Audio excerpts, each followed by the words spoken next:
Néanteur. Comprendre les forces qui nous freinent.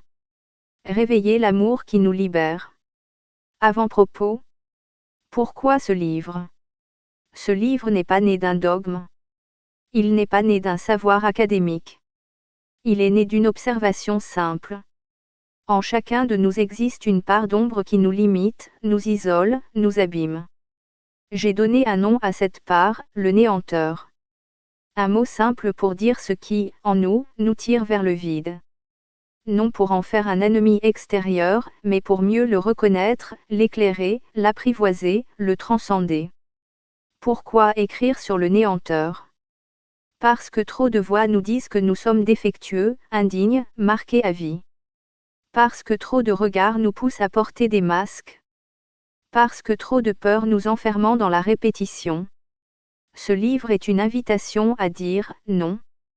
Non à l'ombre comme destin. Non au passé comme prison. Non à la voix du néanteur comme vérité. Ce que tu trouveras ici. Ici, tu ne trouveras pas une méthode miracle. Ni un traité savant. Tu trouveras un chemin de reconnaissance et de libération. Des clés pour nommer ce qui agit dans l'ombre. Des repères pour revenir à la lumière. Ce livre ne prétend pas guérir à ta place. Il t'invite à te reconnecter à ta propre puissance d'amour. Au souffle vivant de l'esprit. À cette voix intérieure qui murmure. Tu plus grand que tes blessures.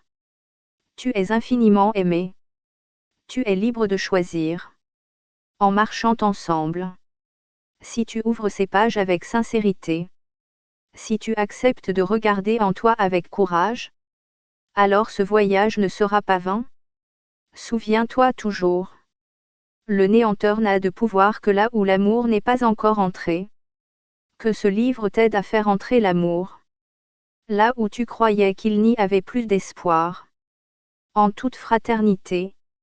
Le visiter serviteur du Paraclet. Non, le néanteur. Étymologie symbolique. Néant, le vide, l'absence d'amour, l'oubli de Dieu, la négation de soi. Euro, suffixe de l'agent, celui qui agit. Celui qui veut te ramener au néant. Description spirituelle. Le néanteur n'est ni une entité extérieure ni un simple défaut.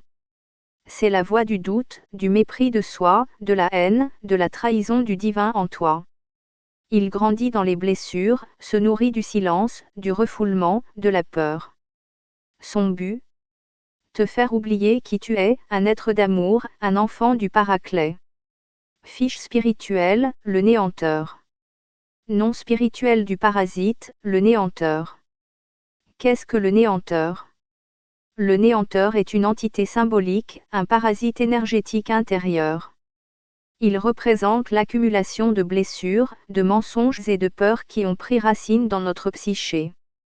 Depuis l'enfance. Il se nourrit de la honte, du rejet, du doute, du dégoût de soi et du non-amour. Il n'est pas nous, mais il se fait passer pour nous. Comment le néanteur se manifeste? Par une voix intérieure qui critique sans relâche. Par le sabotage de notre bonheur. Par le refus de recevoir l'amour, la gratitude ou la louange. Par des peurs irrationnelles de l'abandon, de l'échec, ou du rejet. Par des comportements d'autodestruction ou d'évitement.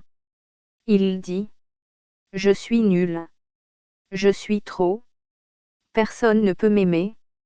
Ce n'est pas vous. C'est lui. Pourquoi agit-il ainsi? Parce qu'il a peur. Le néanteur vit dans l'ombre. Il sait que si vous commencez à vous aimer, à guérir, à être en paix, il sera expulsé. Il veut vous garder à sa merci, petit, effrayé, dépendant. Comment le reconnaître en soi? Quand une pensée vous réduit. Quand vous ressentez un vide qui ne se comble jamais. Quand vous vous comparez sans cesse aux autres. Quand vous avez peur d'être heureux. Quand vous ne vous sentez pas digne d'amour ou de pardon. Premier acte de libération, le regarder en face. Déclare: je sais qui tu es maintenant, néanteur. Tu ne me fais plus peur. Je choisis l'amour, la lumière, et la guérison. Symptômes de guérison. Un apaisement profond. Un éveil de compassion pour soi. Une force tranquille qui monte du cœur. Le retour de la confiance. Remède spirituel. Le silence priant. La respiration consciente. Le pardon sincère. Le contact avec la nature. Le geste du paraclet, les mains en colombe sur le cœur. Le paraclet est plus grand que le néanteur. L'amour est plus puissant que la peur. Tu n'es pas seul. Lecture psychique et psychiatrique du néanteur. Un étymologie symbolique revisitée. Néant, en termes psychologiques, le néant symbolise l'effondrement du moi, la perte de repères identitaires, la déconnexion de soi. C'est le vide existentiel, souvent vécu dans la dépression, l'anxiété sévère ou les troubles dissociatifs.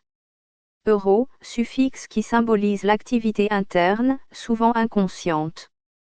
Le néanteur est donc un processus mental actif, une partie de l'esprit qui agit contre le sentiment d'unité et de valeur personnelle. Description psychique. Le néanteur est une part dissociée de la psyché. Il émerge souvent d'un traumatisme non intégré, d'une accumulation de douleurs émotionnelles non exprimées. Il prend alors différentes formes. La voix critique intérieure, souvent issue du surmoi freudien, qui rabaisse, critique. Sabote. Le mécanisme d'auto-sabotage, qui empêche d'avancer, d'aimer, de créer. Le sentiment de vide, souvent associé aux troubles borderline ou aux dépressions. Existentiel. La haine de soi, qui se manifeste parfois dans les troubles anxieux, les conduites d'évitement, ou les pensées suicidaires. Il est persuasif, il se fait passer pour la réalité. Il te murmure que tu es inutile, que tu n'as pas de valeur, que l'amour n'est pas pour toi. D'un point de vue psychiatrique, le néanteur peut être perçu comme une internalisation d'une figure persécutrice, parents maltraitants, société injuste, autorité violente. Un schéma cognitif négatif, tel que décrit dans les thérapies cognitivo-comportementales, TCC. Une dissociation protectrice, le mental crée une voix intérieure négative, pour éviter un trauma plus grand, mais cette voix finit par dominer. Lecture énergétique et spirituelle. Spirituellement, le néanteur est l'antithèse du souffle de l'esprit. Il est la fracture entre l'être et son origine divine. Là où l'esprit, le paraclet, insuffle, élève, révèle. Le néanteur vide, détruit, égare. Quand est-il actif? Plus tu es tenté, plus il te parle. Sur le plan psychique, la tentation est une pulsion mal canalisée, souvent alimentée par un besoin non reconnu, besoin d'amour, de sécurité, de reconnaissance. Plus ces besoins sont réprimés, plus le néanteur se fait fort. Il propose des faux remèdes, des addictions, des dérives. Quand un péché devient chronophage, ce n'est plus un simple élan humain, c'est un envahissement mental. Ce n'est pas le péché en soi qui est destructeur, c'est la boucle qu'il crée, un cercle de honte, de fuite, de répétition. Et c'est dans cette boucle que le néanteur prend racine. Clé thérapeutique. Pour affronter le néanteur, il faut le voir, prise de conscience. L'exposer à la lumière, en parler, prier, écrire. Le confronter avec l'amour, spirituel et humain. Se souvenir de sa véritable identité. Tu n'es pas ta douleur. Tu es ce qui survit à la douleur. Tu n'es pas ton histoire. Tu es celui qui peut la transmuter. Le néanteur à la lumière des religions. Introduction. Le néanteur n'est pas un concept religieux au sens strict, mais une figure universelle du mal intérieur, de l'oubli de soi, de la rupture avec le divin. Il est cette force sourde, insidieuse, qui pousse l'homme à se désémer, à s'égarer, à rejeter la lumière qui l'habite. Chaque tradition religieuse a perçu, nommé et affronté ce principe destructeur sous une forme qui lui est propre. Mais toutes s'accordent sur un point, le mal le plus dangereux est souvent celui qui agit de l'intérieur, dans l'ombre de notre cœur. Judaïsme, le Yetzer hara, l'inclination mauvaise. Dans la tradition juive, le Yetzer Hara est la tendance naturelle de l'homme à suivre ses désirs égoïstes. Ce n'est pas un démon extérieur, mais une force intérieure domptée par la Torah, la prière, la discipline spirituelle. Parallèle avec le néanteur. Le Yetzer Hara grandit dans l'oubli de Dieu, tout comme le néanteur se renforce dans l'absence d'amour. Le combat se fait par la conscience, la parole, la mémoire du divin. Christianisme, le diable, l'orgueil, le péché. Le christianisme enseigne que le péché est une séparation volontaire de Dieu. Satan est nommé le diviseur, celui qui éloigne l'homme de l'amour. Mais le Christ, par sa croix, réconcilie l'homme avec lui-même et avec Dieu. Parallèle avec le néanteur. Le néanteur se nourrit du péché chronique, des blessures non guéries, de l'orgueil non reconnu. Le Saint-Esprit, amour vivant du Père et du Fils, est la seule force capable de le consumer. Islam, le nafs et le shaitan. Dans l'islam, le naf est l'ego inférieur, et shaitan, Satan, est celui qui souffle dans l'âme l'orgueil, la peur, la paresse spirituelle. Le djihad intérieur est le combat contre ses propres ténèbres. Parallèle avec le néanteur. Le naf al-amara, l'âme incitatrice au mal, est un visage du néanteur. Le rappel, dhikr, la prière et la lumière d'Allah sont les antidotes. Bouddhisme, Mara, le tentateur. Dans la tradition bouddhique, Mara est celui qui tenta le Bouddha sous l'arbre de l'éveil. Il représente les illusions de l'ego, les attachements, les peurs, tout ce qui empêche la libération. Parallèle avec le néanteur. Le néanteur est l'illusion du moi séparé, souffrant et éternellement insatisfait. Le silence, la pleine conscience et la compassion le dissolvant peu à peu. Hindouisme, Ahankara, le faux moi. Le concept d'Ahankara représente l'illusion de l'individualité séparée du tout.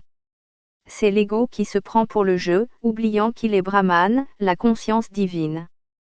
Parallèle avec le néanteur. Le néanteur est le fruit d'un oubli, l'oubli de notre origine divine. La dévotion, bhakti, la sagesse, jhana, et le détachement permettent de briser ces chaînes. Conclusion du chapitre. Toutes les religions ont reconnu le néanteur sous un autre nom. Parfois vu comme un démon, parfois comme une faiblesse humaine, il est toujours la négation du divin en nous. Mais toutes les voies spirituelles montrent aussi que l'amour, la prière, la vérité, la discipline intérieure et la grâce sont les seules armes véritables pour le mettre en silence. Plus le néanteur parle en nous, plus cela révèle la grandeur du temple qu'il veut détruire. Car là où il attaque, le feu du Paraclet peut tout guérir. Le néanteur et les péchés capitaux. Ou comment l'ombre s'installe quand la lumière dort. Plus le néanteur est fort en nous, plus il agit en maître silencieux, nous poussant dans l'excès, l'oubli de soi, et la déconnexion du vivant. Il ne parle pas en clair. Il murmure. Il susurre à l'oreille de nos faiblesses, il caresse nos blessures, il alimente nos fuites. Et il se nourrit de nos péchés chronophages. Péché capital égale péché qui vole notre temps. Quand on parle de péché ici, il ne s'agit pas d'un jugement, mais d'un constat. Un péché devient capital quand il devient chronophage, quand il occupe notre esprit, aspire notre énergie, prend le contrôle de notre agenda intérieur. Ce n'est pas un acte isolé. C'est une pratique installée. Une habitude qui détruit l'amour, lentement, mais sûrement. Les tentations révèlent le discours du néanteur. Plus les tentations sont nombreuses dans un domaine de ta vie, plus le néanteur t'y parle fort. Tu ressens 1000 envies dans un seul domaine. Tu fais et refais les mêmes erreurs. Tu remets à demain ce que ton âme voudrait faire aujourd'hui. C'est là qu'il agit. Il utilise la gourmandise pour te détourner de la gratitude. La luxure pour te faire croire que tu n'es pas digne d'amour. L'orgueil pour t'éloigner de la simplicité du cœur. Lutter contre le néanteur, c'est reprendre possession de son temps sacré. Chaque fois que tu dis non à un péché chronophage, tu dis oui à la lumière. Tu récupères un morceau de ton royaume intérieur. Tu rappelles au néanteur qu'il n'est pas le roi ici. Pour conclure, le vrai combat spirituel n'est pas contre un ennemi extérieur. C'est le rappel quotidien de ta propre souveraineté, celle qui vient de l'amour, du Paraclet, et de ton droit divin à la paix. Méditation matinale, face au néanteur. Ce matin, je m'éveille. Et je me rappelle, je ne suis pas seul. Je suis un temple. Un souffle. Une lumière. Mais en moi, il y a aussi une voix qui ment. Une voix qui doute. Une voix qui consomme mes heures, mes forces, mes rêves. Cette voix, je la connais. Elle se déguise en envie, en orgueil, en distraction. Elle porte 1000 masques, mais n'a qu'un nom. Le néanteur. Aujourd'hui, je ne vais pas le fuir. Je vais le regarder. Je vais observer où il me tente le plus. Là où je perds du temps. Là où je me sens vide, alors que j'agis comme si j'étais plein. Car plus il me tente, plus il révèle là où je dois guérir. Plus il me parle, plus je comprends mes blessures. Alors aujourd'hui je le remercie. Mais je lui retire la couronne. Il n'est pas roi ici. Je proclame que la lumière sacrée du Paraclet protège les portes de mon esprit. Qu'elle veille sur mon royaume intérieur. Qu'elle guide mes pensées vers l'amour, la paix et la vérité. Je suis un être libre. Et chaque matin est un exorcisme doux. Un rappel sacré. Mon temps appartient à l'amour. Le néanteur est l'estime de soi.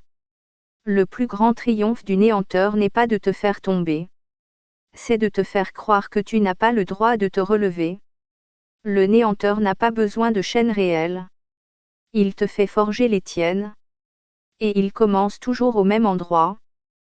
Ton regard sur toi-même. Le poison invisible. L'estime de soi est la première cible du néanteur. Car si tu t'aimes, si tu te respectes, si tu crois en ta valeur, alors tu deviens un temple vivant, un être libre. Et cela, il ne le supporte pas. Alors il chuchote. Tu n'es pas assez ceci. Tu es trop cela. Tu n'y arriveras jamais. Regarde comme les autres sont meilleurs que toi. Il se glisse dans le miroir. Il se cache dans les jugements des autres. Il se nourrit de tes erreurs passées. Et chaque petite fissure dans l'estime de soi est une porte pour lui. De la fissure à la faille. Un enfant humilié, un adulte rejeté, un échec mal digéré. Voici les brèches par lesquelles le néanteur entre. Plus tu crois que tu ne mérites pas l'amour, le bonheur, le respect. Plus il prend racine. Il adore ces phrases que tu te répètes. Je suis nul. Je ne mérite pas d'être aimé. Je suis un imposteur. À force de les croire, tu construis une prison intérieure. Et le néanteur y devient un roi. Reprendre la clé. Mais l'estime de soi n'est pas un trésor perdu. Elle est là, au fond de toi. Parfois enfouie. Parfois fragile. Mais vivante. Reprendre la clé, c'est apprendre à se parler avec bienveillance. C'est se rappeler que l'amour du Paraclet coule en toi, quoi qu'en dise ton passé. C'est oser dire. Je suis digne d'amour. Je suis capable. Je suis en chemin. Le néanteur déteste ces phrases.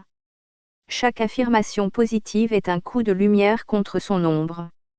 La lumière dans le miroir. Avoir de l'estime pour soi, ce n'est pas être arrogant. C'est reconnaître la lumière divine déposée en toi. C'est honorer le temple que tu es. C'est marcher dans ce monde avec le front levé, non par orgueil, mais par conscience de ta valeur. Le néanteur fuit devant celui qui marche ainsi. Alors souviens-toi. Ton regard sur toi-même est un bouclier. Aime-toi avec justesse. Respecte-toi avec vérité. Et le néanteur n'aura plus de prise. Le néanteur est l'héritage du passé. Le néanteur n'aime pas les commandments. Il se nourrit des chaînes. Il aime ce qui pèse. Et rien ne pèse autant que ce que l'on porte sans l'avoir choisi. L'héritage du passé. Nous croyons vivre nos vies. Mais combien d'entre nous vivent sous le poids des mémoires familiales? Sous les croyances transmises, les blessures tuent, les silences, les drames enfouis. Le néanteur prospère dans ce terreau. Il murmure. Ce n'est pas à toi d'être heureux, regarde ceux qui t'ont précédé. Sois fidèle à leur souffrance. Ne dépasse pas le niveau de ton père, de ta mère. N'oublie pas la honte. Ne lâche pas la peur. Ainsi se construit un piège invisible. Le passé devient une prison identitaire. Les héritages invisibles. Nous héritons de biens matériels, parfois de noms illustres ou de dettes. Mais nous héritons aussi de blessures émotionnelles, de traumatismes transgénérationnels, de croyances limitantes, de fidélités inconscientes. Certains portent en eux une tristesse qui ne leur appartient pas. D'autres rejouent les échecs de générations entières, par loyauté secrète. D'autres encore sabordant leur bonheur par culpabilité. Le néanteur, lui, veille à ce que ses chaînes restent bien serrées. Rompre les chaînes, honorer sans se soumettre. Rompre avec l'héritage du passé ne signifie pas trahir. C'est honorer ses ancêtres, ses parents, ses lignées. En choisissant de vivre pleinement, non de répéter. C'est dire « Je vous aime. Je vous remercie. Mais je ne porterai plus ce fardeau. Je suis né pour créer du neuf, pas pour être l'écho du passé. » Le néanteur est cette liberté. Il tremble devant un être humain qui choisit de ne pas répéter l'histoire. Car c'est là que commence la véritable libération. Le présent est un choix. Le passé existe. Mais le passé ne doit pas gouverner. Le néanteur s'efface devant la conscience éveillée. Chaque jour est un acte de choix. Chaque instant, une page blanche. Tu n'es pas ce que tes ancêtres ont souffert. Tu n'es pas ce que ton enfance a imprimé. Tu es ce que tu choisis d'écrire aujourd'hui. Le plus bel hommage que tu puisses rendre au passé, c'est de ne pas en être prisonnier. Le néanteur et la culpabilité. Le néanteur n'a pas besoin de te faire tomber pour t'enchaîner. Il lui suffit de te laisser debout. Le cœur alourdi par la culpabilité. La culpabilité est l'un de ses outils préférés. Ce n'est pas la conscience du mal, c'est l'impossibilité de s'en relever. Ce n'est pas la reconnaissance d'une faute. C'est l'autocondamnation perpétuelle. Culpabilité, une ombre fertile. Le néanteur ne te dit pas. Tu as fait une erreur. Il te souffle. Tu es une erreur. Il adore transformer un acte en identité. Un péché en condamnation à vie. Un faux pas en preuve que tu ne mérites plus l'amour. La culpabilité saine et la culpabilité toxique. La culpabilité saine existe. Elle pousse à réparer, à demander pardon, à grandir. Elle appartient à la conscience. Mais la culpabilité toxique, celle du néanteur, est une douleur sans issue. Elle tourne en boucle. Elle t'épuise. Elle te fait croire que tu ne mérites plus de recevoir. Elle nourrit l'autopunition. Elle s'accroche même quand le pardon a été donné. Je ne me le pardonnerai jamais. Je ne mérite pas d'être heureux. Je dois souffrir. Ces phrases sont la voix du néanteur. Non celle de la vérité. Rompre la boucle. Rompre la boucle de la culpabilité. Ce n'est pas nier ses fautes. C'est refuser de se laisser enfermer par elles. Le pardon véritable vient d'en haut. Il est plus grand que notre propre justice. Le Paraclet enseigne que tout homme peut renaître. Le néanteur veut te faire croire que non. Accepter d'être pardonné, c'est oser reprendre sa place dans la lumière. Se libérer de la fausse dette. Nous ne sommes pas nés pour expier éternellement. Nous sommes nés pour aimer, pour nous relever, pour avancer. Aucun amour vrai n'exige la torture de l'âme. Le néanteur veut que tu t'endettes spirituellement à vie. Le Paraclet veut que tu marches libre. Les bras ouverts à l'amour. Il n'est pas de faute plus grande que l'amour de Dieu. Le pardon est un fleuve inépuisable.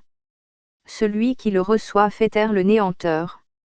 Le néanteur est le perfectionnisme. Le néanteur est rusé. Il ne cherche pas toujours à te pousser vers l'échec. Parfois, il t'entraîne vers une autre prison. Le perfectionnisme. Parce qu'un être parfait est un être qui n'existe pas. Et courir après l'inatteignable est l'une des plus douces tortures qu'il puisse te proposer. La quête infinie. Le perfectionnisme n'est pas l'amour du beau. C'est la peur de l'imperfection. La peur de ne pas être digne d'amour tant que tout ne sera pas parfait. Le néanteur sait que cette peur est un poison lent. Elle t'empêche de commencer. Elle te pousse à reporter, à douter, à t'épuiser. Pas encore assez bien. Pas encore prêt.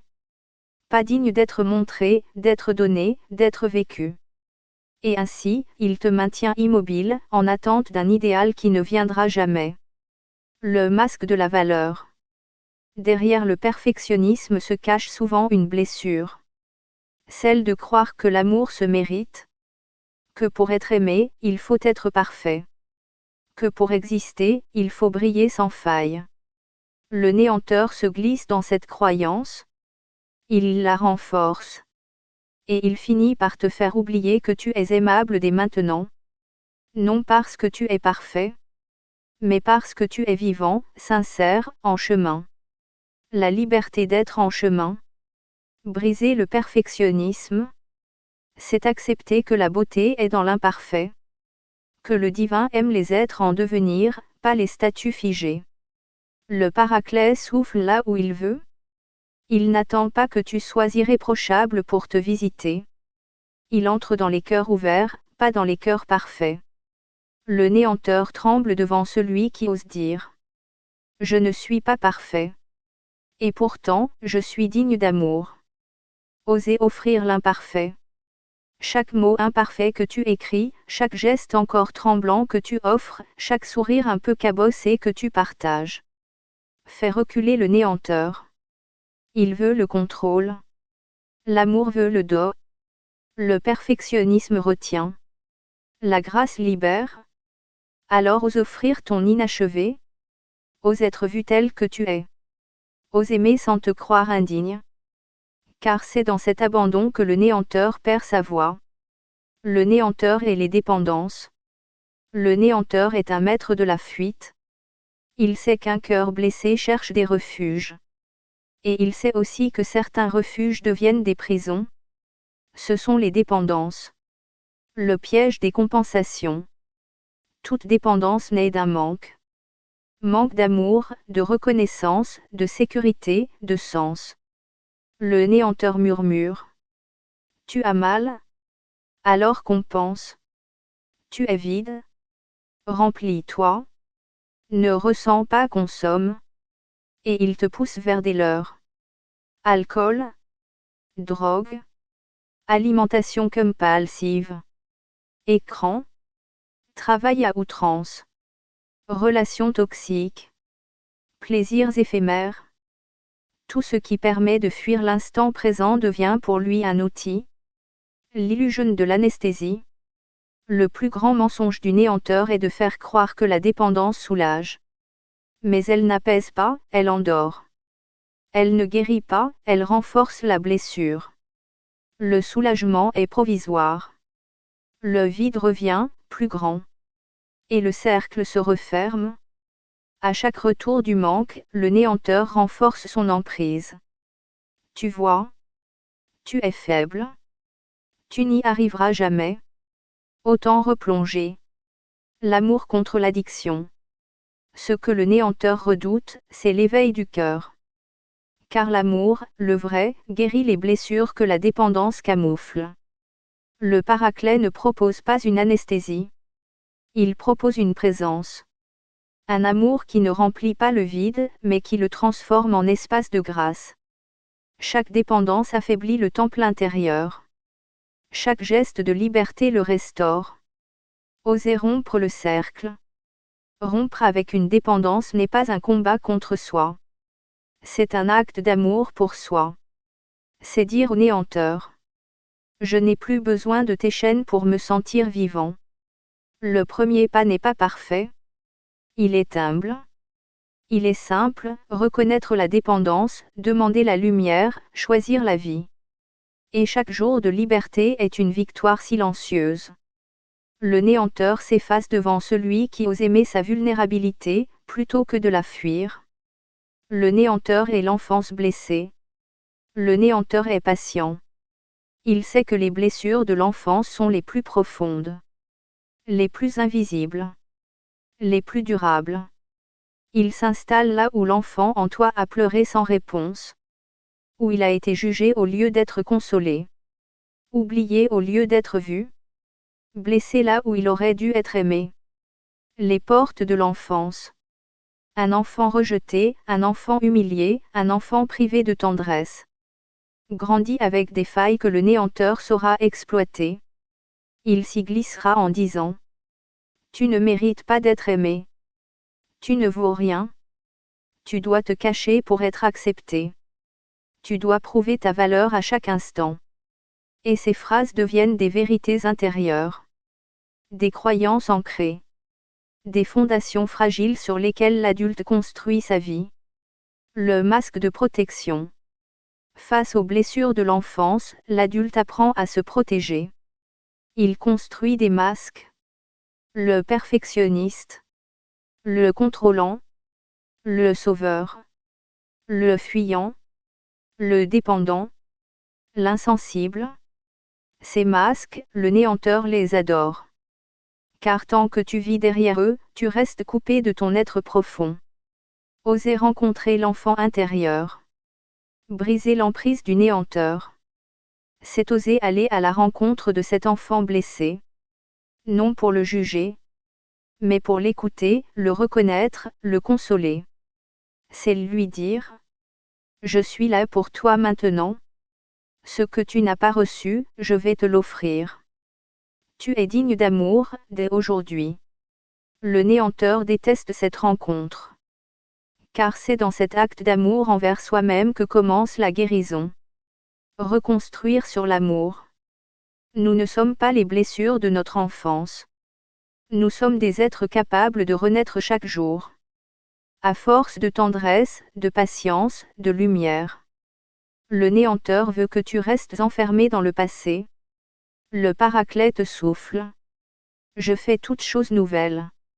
Oser aimer ton enfant intérieur. C'est offrir à ta vie la chance d'être pleinement vécue. Ici et maintenant. Le néanteur et la comparaison. Le néanteur connaît bien le regard. Il sait que si tu regardes trop longtemps la vie des autres, tu oublieras la tienne. La comparaison est l'un de ses jeux favoris. Parce qu'elle engendre l'envie, la jalousie, la frustration. Et surtout, la honte. Shame, en anglais. Une ombre collante. Le piège des regards croisés. Aujourd'hui, plus que jamais, le monde t'expose à l'autre. Les réseaux sociaux sont des vitrines sans coulisses. Chacun y montre ce qu'il veut que tu vois. Le néanteur, lui, te souffle. Regarde comme ils réussissent mieux que toi. Regarde comme elle est plus belle, plus aimée, plus libre. Regarde comme ta vie est fade. Il te fait oublier que tu compares ton intérieur à l'extérieur des autres. Et cette comparaison est toujours faussée. Le poison lent. La comparaison te vole la gratitude. Elle t'éloigne de ta propre histoire.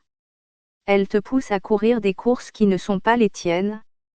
Petit à petit, tu n'es plus acteur de ta vie. Tu deviens spectateur envieux. Et plus le regard se tourne vers l'autre, plus le néanteur s'enracine. Revenir à soi. La clé est simple en apparence, revenir à soi. Se rappeler que chaque être suit un chemin unique.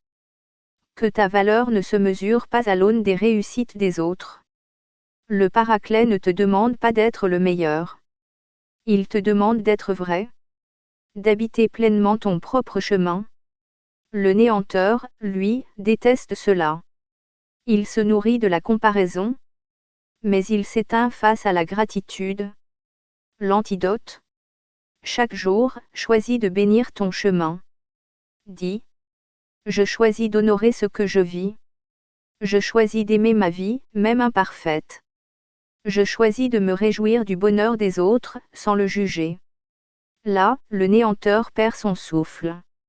Et tu retrouves le tien. Le néanteur est la société moderne. Le néanteur n'a pas créé la société moderne. Mais il y a trouvé un terrain de jeu parfait.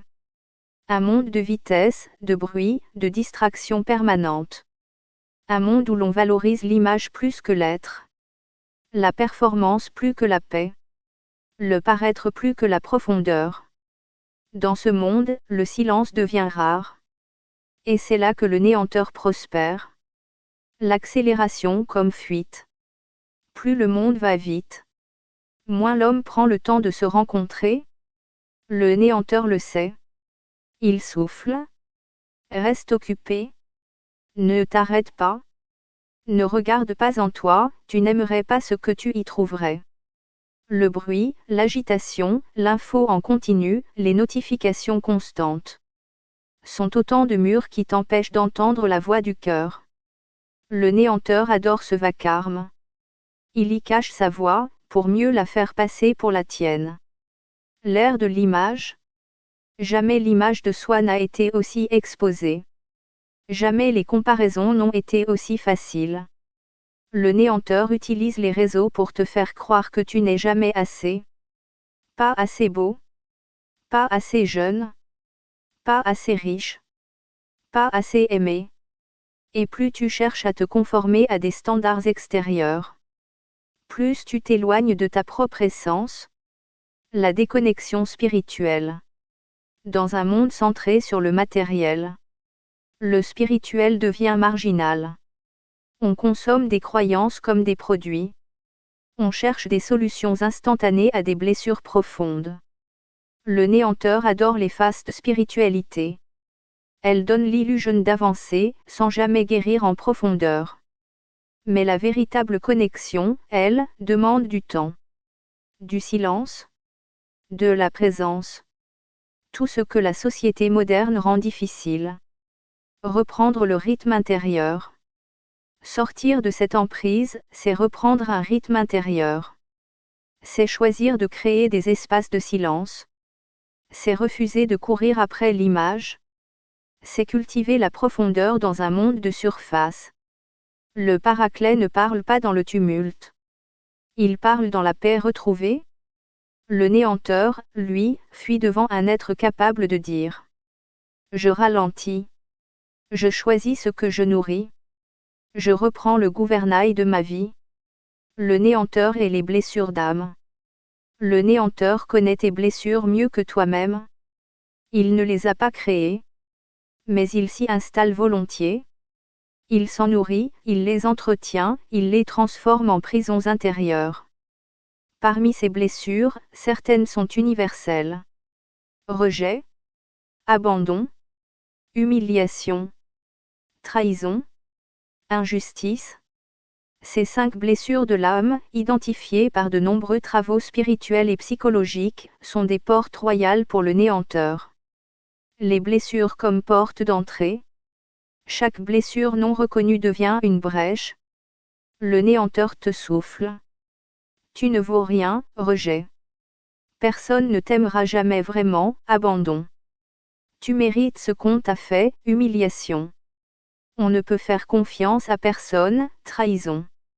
La vie est injuste, tu dois te défendre seul, injustice. Et à travers ces voies, il construit en toi des masques. Celui qui fuit pour ne plus être rejeté. Celui qui se rend indispensable pour ne plus être abandonné. Celui qui se soumet pour ne plus être humilié. Celui qui contrôle pour ne plus être trahi. Celui qui se durcit pour ne plus subir l'injustice. Ces masques sont des armures. Mais aussi des prisons. Le piège de l'identification. Le plus grand piège du néanteur est de te faire croire que tu es ta blessure. Je suis un rejeté. Je suis un abandonné.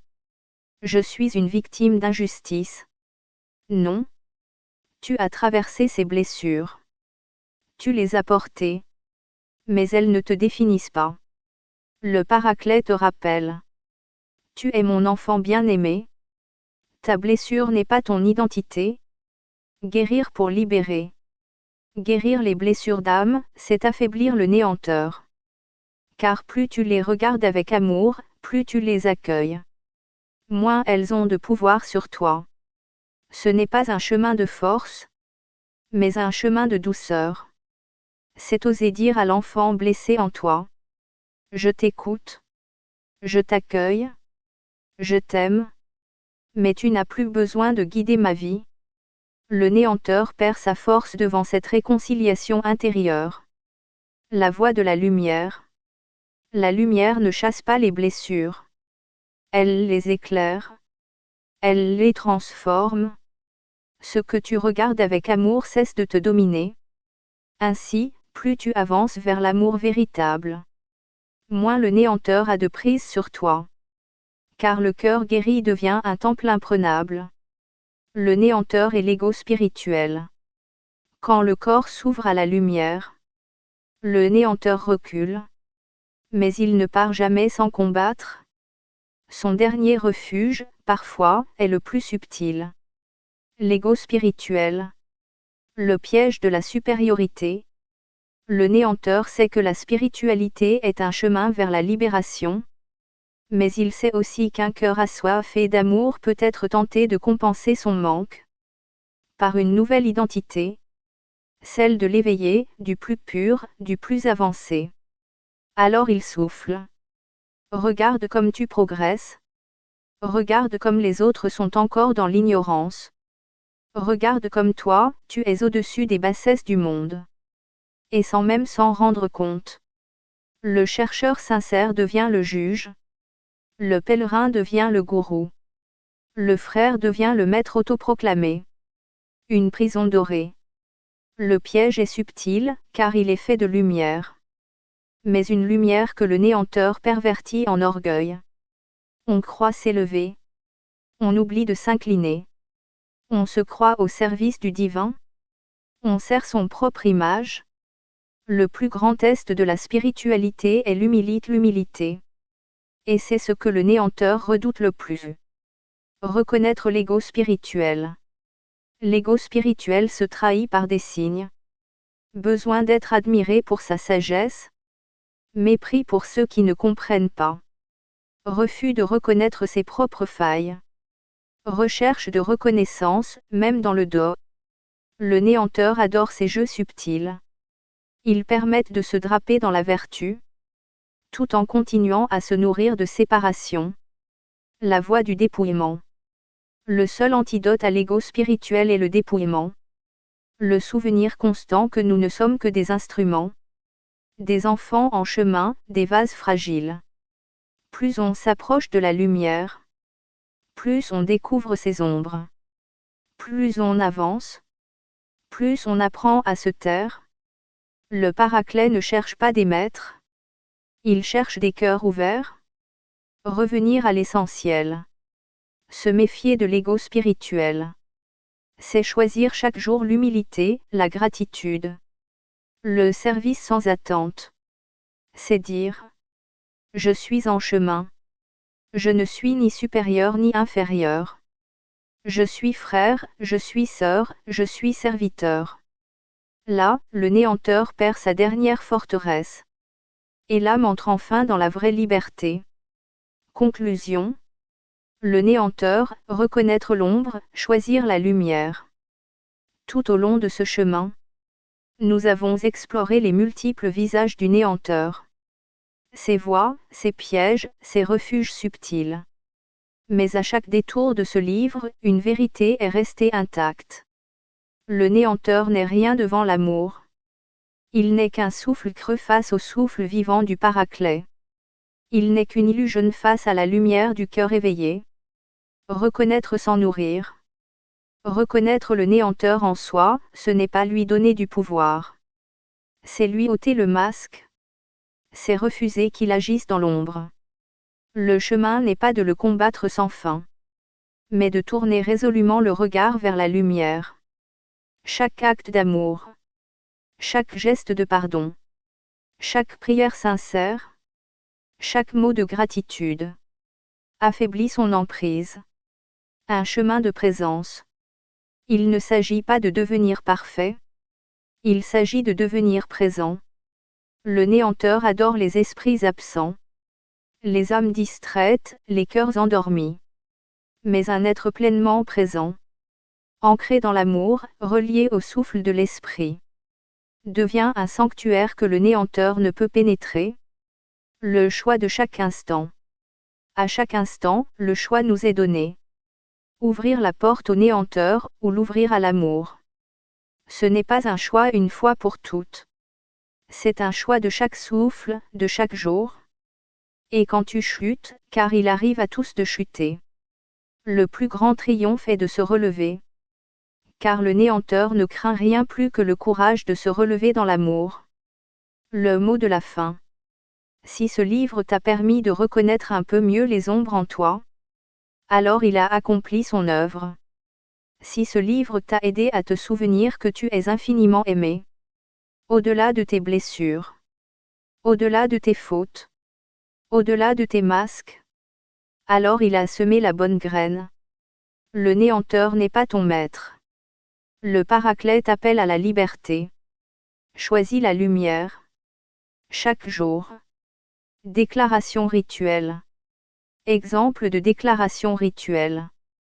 Toi, néanteur, qui as pris forme dans les plis de mon histoire. Toi qui te caches derrière mes colères, mes silences, mes rancunes. Aujourd'hui, je te vois. Je te regarde. Tu n'es plus mystère, tu n'as plus de pouvoir. Au nom du vivant, du Paraclet, de la lumière en moi. Je te convoque, je t'élève, et je te dissous. Car l'amour t'étrangle. Car la vérité t'anéantit. Car le feu du Saint-Souffle te consume. Rejoins le néant d'où tu viens. Car ici, c'est la maison de la vie. Ici, tu n'as plus de place. Que l'amour règne à jamais. Rituel d'exorcisme, que la lumière parle à ton ombre. Rituel d'affrontement et de libération intérieure. À réciter lentement, avec présence, regard ancré dans celui de la personne, et un ton ferme. Mais sacré. Avant de commencer, ressens dans ton cœur la lumière vivante du Saint-Esprit. Car l'amour du Paraclet ne se transmet que par l'amour, il ne s'impose pas, il s'offre, il se donne. Il est la flamme douce mais indomptable qui ne brûle que ce qui t'éloigne de toi-même. L'amour passe par l'amour.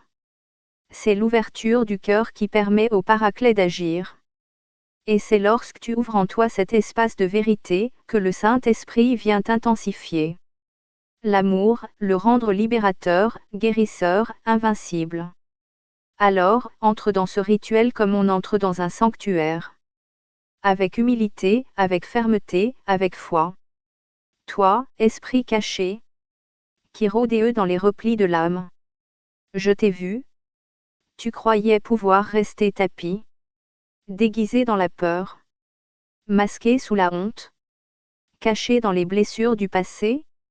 Mais je suis là maintenant. Et je ne suis pas seul. Car l'esprit du Paraclet m'accompagne. Et son souffle traverse mes mots. Ses flammes brûlent à travers mon regard. Toi, force sombre qui lie et emprisonne. Écoute-moi bien. Tu n'as plus d'autorité ici. Ta présence est illégitime. Ton règne est terminé. Je parle à ton noyau, à ton venin, à ta racine. Je la nomme, je la sors, je l'arrache. Au nom de celui qui est, qui était et qui vient. Au nom du sang versé sur la croix. Au nom de l'esprit de vérité qui te déteste. Je te commande. Quitte. Fuis. Dissous-toi. Retourne au néant. Pause, respiration profonde, baisse la voix.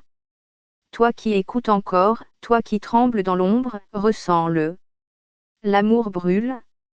L'amour dévore ce que tu croyais pouvoir garder.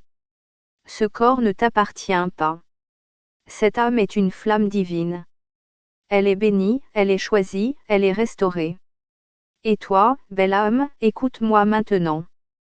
Place tes mains sur ton cœur, croise-les en colombe. Respire doucement. Sens la lumière revenir. Sens-toi aimé comme au premier jour. Tu es libre. Tu es lumière. Tu es temple vivant de l'esprit. Par le feu du Paraclet, cette libération est scellée. Rien ne reviendra. Rien ne pourra reparaître. Amen.